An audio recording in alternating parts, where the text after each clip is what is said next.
Hello friends, स्वागत है आपका मिशन 360 के इस चैनल में। और ये ज्योग्राफी के लेक्चर्स का शायद 11वां लेक्चर है। और स्टार्ट करते हैं इंटरनल स्ट्रक्चर ऑफ अर्थ से। जो पृथ्वी की आंतरिक स्ट्रक्चर है या फिर संरचना है वो किस प्रकार की होती है, पहले किस प्रकार की से देखा जाता था उस चीज़ को, अभी फ़िलहाल में किस तरह से भूगर्भिक इतिहास को देखा जा रहा है, किस तरह से स्ट्रक्चर की अध्ययन किया जा रहा है। तो हम लोग फर्स्ट पार्ट पढ़ेंगे कि पहले जो एक कन्वेंशनल मेथड है, कन्वेंशनल तरीका है, जिस तरह से हम लोग अर्थ को देखते हैं कि किस तरह से उसका जो अंदर आंतरिक स्ट्रक्चर है, जो आंतरिक संरचना है, वो किस तरह से देखी जाती है। चलिए शुरू करते हैं। तो इसमें कह रहा है internal structure of earth according to Suess. तो स्वेस महोदय के अनुसार, एक स्वेस महोदय थे, इनके अनुसार यहाँ पर लिखा हुआ है स्वेस के अनुसार पृथ्वी की आंतरिक संरचना जो है, एक सेकंड होल्ड करिएगा। ओके, तो पृथ्वी की आंतरिक संरचना जो है वो 3 पार्ट से बांटी जा सकती है। पहला है सियाल, दूसरा है सीमा एंड नीफे। ठीक है ना, नीफे, सीमा, सियाल। ठीक, सियाल, सीमा, नीफे की तरह से बांटा जा रहा है। बेसिकली ये सियाल, सीमा, नीफे है क्या? तो सियाल, सीमा, नीफे इज़ नथिंग बट दो चीज़ का मिला करके बनाया गया है। जैसे सिलिकॉन एंड एल्युमिनियम को मिला करके सियाल बोला जा रहा है, सिलिकॉन एंड मैग्नीशियम को मिला करके सीमा बोला जा रहा है, निकल एंड फेरस को मिला करके आपका नीफे बोला जा रहा है। तो है क्या, ये जानते हैं। अगर हम लोग अर्थ को देखें, सपोज करिए ये अर्थ है, ये लेक्चर छोटा होने वाला है बट ये काफ़ी सही होगा, 1 मार्क्स के क्वेश्चन कभी कभार पूछते हैं इससे। तो अगर हम लोग इस तरह से अर्थ को देखें, सपोज करिए कि अर्थ जो है वो जियोइड शेप की है। जियोइड शेप, अर्थ का जो शेप होता है वो जियोइड होता है, यानी कि टॉप पर चिपटा, नीचे चिपटा और इस साइड में बल्ज किया हुआ। ठीक है ना, वो आपको लेक्चर 2 या 3 में बताया हुआ है। ठीक, कुछ मटकी जैसा स्ट्रक्चर होता है। देखते हैं, इसमें है सियाल, सीमा या नीफे। तो सियाल जो है वो सबसे ऊपरी वाली परत जो है, ये आपका इस कलर से मैं दिखा रहा हूँ, ये सियाल है। ठीक, उसके नीचे की जो परत है वो आपकी सीमा है। ये जो ब्लू कलर से मैं दिखा रहा हूँ ये सीमा है आपका। ठीक है, और उसके अंदर की जो परत है वो आपका है नीफे, यानी कि अंदर वाला ये वाला जो है पूरा इसके अंदर का ये नीफे है। ठीक, तो ऐसा माना जाता है कि सियाल जो है वो ऊपरी एस्थेनोस्फीयर जिसको बोलते हैं, क्या बोलते हैं, एस्थेनोस्फीयर, जो सबसे ऊपर की भूपर्पट्टी होती है या क्रस्ट होती है। पृथ्वी के सबसे ऊपर का जो भाग होता है उसे भूपर्पट्टी या क्रस्ट कहते हैं, जिस पर हम लोग पेड़ पौधे लगाते हैं। ठीक है ना, तो वो जो होता है वो सबसे कमज़ोर पार्ट होता है। आपको भी पता है कि वो मिट्टी से बना होता है, आप उसमें कोई भी नुकीली चीज़ धंसाओगे तो धंस जाएगा, यानी कि देयर इज़ नो रॉक, कोई रॉक या कोई चट्टान नहीं है। ठीक है, तो एस्थेनोस्फीयर होता है। तो उस वाले पोर्शन में सियाल पाया जाता है, यानी कि सिलिकॉन और एल्युमिनियम की मैक्सिमम अमाउंट होती है। ठीक, उसके बाद आता है आपका सीमा, उससे नीचे वाले पोर्शन में सीमा आता है, रादर कठोर होता है ये, मतलब काफ़ी कठोर होता है ऊपरी एस्थेनोस्फीयर से।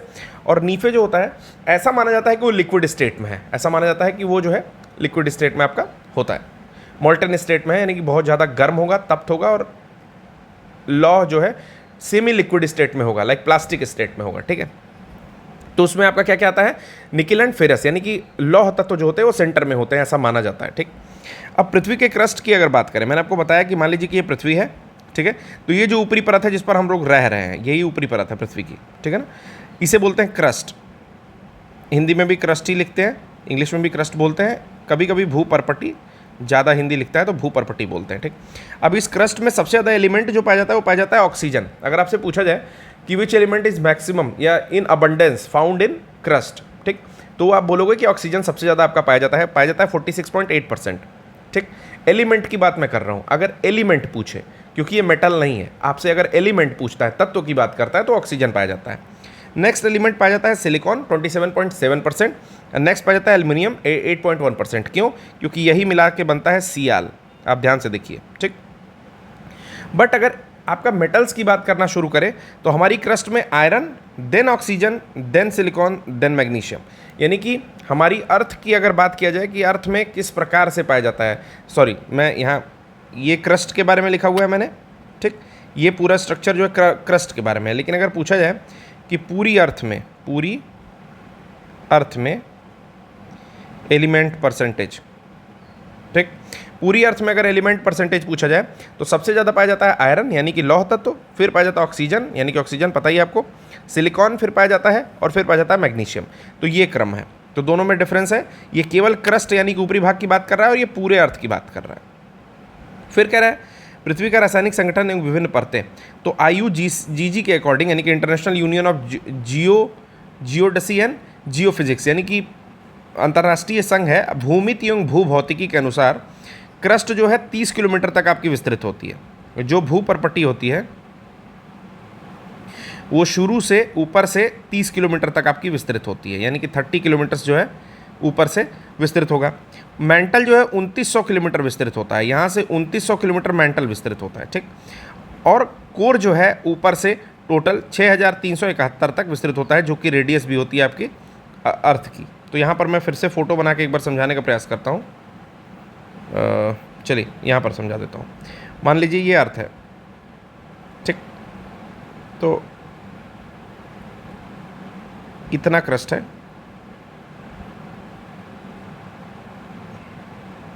इतना मेंटल, इतना कोर, ये हो गया 30 किलोमीटर,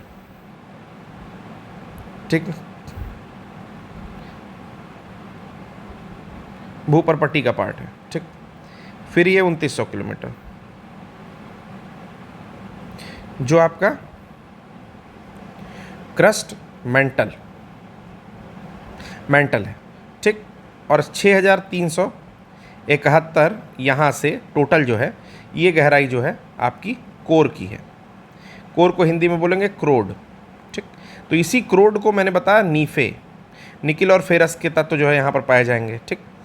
मेंटल में आपका सीमा, यानी कि सिलिकॉन और मैग्नीशियम पाया जाएगा, और ऊपरी क्रस्ट जो है इस तरह से विस्तृत है। तो आशा करता हूँ समझ में आया होगा। तो वही यहाँ पर लिखा हुआ है, ये दिया किसने है, रासायनिक संगठन और विभिन्न परतें IUGG ने दिया है, यानी कि International Union of geodesy and geophysics ने दे रखा है। तो क्रस्ट आपकी ये हो गई, मेंटल 2900 किलोमीटर तक 2900 और 6371, जिसे हम लोग लगभग जब कैलकुलेशन करते हैं 6400 मान लेते हैं, इतना जो है टोटल रेडियस हो जाती है, ठीक। रेडियस मतलब त्रिज्या, यानी कि किसी भी सर्कल की केंद्र से टोटल दूरी, ये उसकी परिधि तक की दूरी, ठीक। तो ये आपकी ये है। अब देखिए लेयर्स के डिफरेंट नाम है, जो कि एग्जामिनेशन पॉइंट ऑफ व्यू से बहुत इंपॉर्टेंट है। ये एग्जामिनेशन पॉइंट ऑफ व्यू से बहुत इंपॉर्टेंट है। तो देखिए क्रस्ट, जो सबसे ऊपर का क्रस्ट होगा ये, इसे जिस पर पहाड़ है, नदी, झरना, हम लोग रहते हैं, पेड़ पौधे लगते हैं, ठीक, उसे फिर फर्दर दो भाग में बांट रहा है। कह रहा है upper crust and lower crust. Upper crust and lower crust दो भाग में बांट रहा है। तो इन दोनों के बीच में जो एक फॉल्ट होगा, क्या होगा, फॉल्ट, ठीक, उसे बोलते हैं आपका कोन रॉड। क्या बोलते हैं, कोन रॉड, डिसकंटिन्यूटी, ठीक, और असंबद्धता। कोन रॉड असंबद्धता किसके किसके बीच में होती है, तो अपर क्रस्ट एंड लोअर क्रस्ट के बीच में कोन रॉड असंबद्धता होती है, ठीक ना। अब असंबद्धता क्या होती है, ऐसा समझ लो कि जब हमारी पृथ्वी बन रही थी, ठीक है, या उनकी विभिन्न परतें उनका निर्माण हो रहा था, तो उनके बीच में एक असंबद्धता पाई जा रही है, यानी कि कोई डिसकंटिन्यूटी है। इसको समझने के लिए आप ऐसे समझ सकते हो, मान लो आपके पास शूज़ है, ठीक है ना, तो शूज़ में पहले सोल होती है, सोल के बाद एक लेदर की या रेक्सिन की स्टेप रखते हैं, ठीक है, उसके ऊपर अब फिर हमारा पैर रहता है। तो जो लेदर की स्टेप है और जो सोल है उसे बीच में चिपकाया जाता है, तो हम अगर उखाड़ें तो वो वहाँ से अलग हो जाएगा। तो एक तरह की डिसकंटिन्यूटी है उसके बीच में, आप समझ सकते हो। सेम यही चीज़ हमारे अपर क्रस्ट और लोअर क्रस्ट के बीच में, like upper crust which is called asthenosphere, जो बहुत ही मुलायम पार्ट होता है, हमारी मिट्टी होती है उस पर, वो भी मुलायम मिट्टी, ठीक है, उसके, और लोअर क्रस्ट जो होता है, जो रादर थोड़ा सा उससे टफ पार्ट होता है, यानी कि थोड़ा सा हार्ड होगा, उन दोनों के बीच में जो डिसकंटिन्यूटी या असंबद्धता पाई जाती है, ठीक है, उसे ही हम लोग कोन रॉड असंबद्धता कहते हैं। इसको दूसरी तरह से अगर आपको समझना हो तो समझ लो कि ब्रेड का एक पीस है, ठीक है, और ब्रेड का दूसरा पीस है, ठीक, आप इस पर केचप डालते हो, ठीक है, और ये स्लाइस इसके ऊपर रख देते हो, ठीक, तो आपको पता है कि दोनों स्लाइसेस के बीच में क्या पड़ा हुआ है, कुछ केचप पड़ा हुआ है, कुछ मेयोनीज पड़ा हुआ है, कुछ प्याज रखा है आपने, कुछ ऐसी चीज़ें रखी हैं, ठीक है। तो वही जो दोनों के बीच में पड़ा हुआ है वो एक तरह से आप डिसकंटिन्यूटी की तरह से समझ सकते हो, ठीक। तो एक कोन रॉड असंबद्धता हो गई जो अपर क्रस्ट एंड लोअर क्रस्ट के बारे में होता है। अब बात आती है लोअर क्रस्ट की, लोअर क्रस्ट और अपर मेंटल, ठीक है ना। लोअर क्रस्ट और अपर मेंटल के बीच में होता है मोहो असंबद्धता। यहां पर इंग्लिश में लिखा हुआ है, आप देख लीजिएगा, मोहो या मोहोरोविक बोलते हैं, तो मोहो असंबद्धता बोलते हैं। देन आते हैं upper mantle and lower mental के पार्ट में, तो ये होता है रेपिटी। रेपिटी यहाँ पर लिखा होगा, रेपिटी देखिए कितने किलोमीटर पर है, ये भी लिख रहा है 670 से 2900 के बीच में रेपिटी आएगा, अपर मेंटल और लोअर मेंटल के बीच में। फिर आता है Gutenberg, upper core and sorry, ये जो गुटेनबर्ग है वो आएगा lower mental and upper core के बीच में, lower mental and upper core के बीच में आएगा गुटेनबर्ग, ठीक है ना, ओके।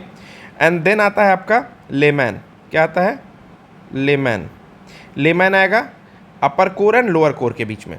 तो इसको आप इससे भी याद रख सकते हो, CMRGL, ठीक ना, यानी कि CM राहुल गांधी लल्लू, लल्लू से याद रख लो, CM राहुल गांधी लल्लू, ठीक। होता क्या है कि सबसे पहले upper crust and lower crust के बीच में ये वाला आएगा, then lower crust and upper mantle के बीच में ये वाला आएगा, अपर मेंटल लोअर मेंटल के बीच में ये वाला आएगा, लोअर मेंटल अपर कोर के बीच में ये वाला आएगा, अपर कोर एंड लोअर कोर के बीच में ये वाला आएगा। तो इस तरह से आप इसको याद रख सकते हो। तो आज के लिए बस इतना ही। कल की लेक्चर में हम लोग रॉक्स जो है स्टार्ट करेंगे। तो आशा करता हूँ कि आपको ये लेक्चर काफ़ी इफेक्टिव लगा होगा। अगर लगता है तो अपने दोस्तों के साथ शेयर करना ना भूलें। धन्यवाद।